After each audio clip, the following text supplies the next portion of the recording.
حسبي ربي جل الله ما في قلبي غير الله۔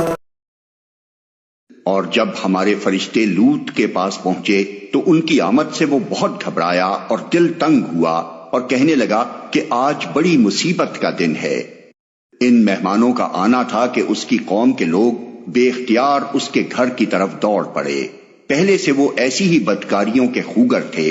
لوط نے ان سے کہا، بھائیو، یہ میری بیٹیاں موجود ہیں، یہ تمہارے لیے پاکیزہ تر ہیں، کچھ خدا کا خوف کرو اور میرے مہمانوں کے معاملے میں مجھے ذلیل نہ کرو۔ کیا تم میں کوئی بھلا آدمی نہیں؟ انہوں نے جواب دیا، تجھے تو معلوم ہی ہے کہ تیری بیٹیوں میں ہمارا کوئی حصہ نہیں ہے، اور تو یہ بھی جانتا ہے کہ ہم چاہتے کیا ہیں۔ لوط نے کہا، کاش میرے پاس اتنی طاقت ہوتی کہ تمہیں سیدھا کر دیتا، یا کوئی مضبوط سہارا ہی ہوتا کہ اس کی پناہ لیتا۔